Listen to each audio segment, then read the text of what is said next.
Last year, about 130,000 public school kids finished up their final year of high school.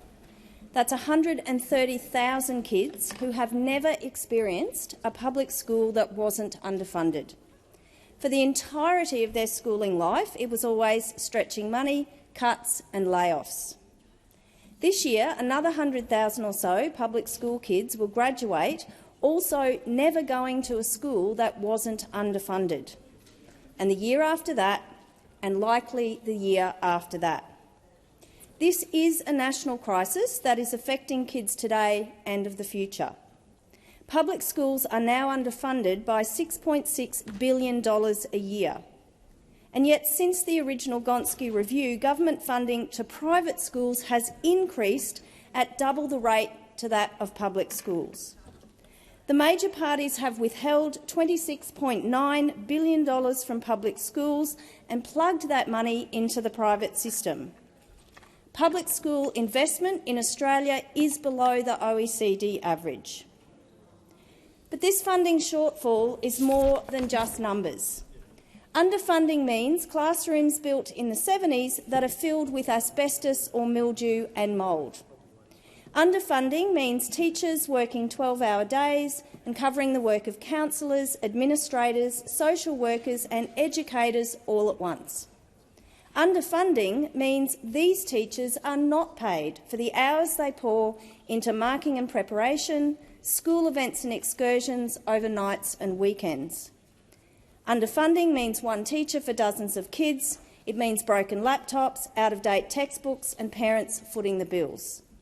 Above all, underfunding means kids slipping through the cracks. It means failing. It means not setting them up for success, and it means widening inequality in this country. Underfunding means that when NAPLAN results come out, it's not surprising that so many of our young people are struggling. Because when teachers and schools don't have the resources they need to support our most educationally disadvantaged students, results go down. And every time this happens, Labor and the Coalition start the distraction game. It must be our poorly trained teachers, or maybe it's the way we teach reading, or maybe it's naughty kids, or bad parenting. Anything to distract the public's attention from the nub of the problem, which is chronic underfunding. Underfunding means a kick in the teeth for Australian egalitarianism. We are desperately running out of time.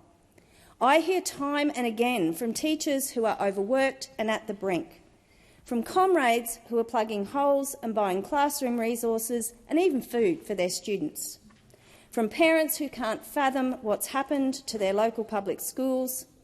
Australia and our kids are suffering for it. At every opportunity to fix this, Labor has folded. They backed off from Gonski, their crowning education achievement, and they backed off what it actually called for, which is clawing money back from the private sector and putting it into the public one. 10 years later, the gap still remains, and money is pouring into the private sector. And now we have one of the most segregated school systems in the world. Right now, nearly every private school in this country is overfunded. And not only are they filled over and above the SRS with government money, they also charge huge fees on top of that. The public is literally paying for private schools to succeed. We are footing the bill for plunge pools and orchestra pits.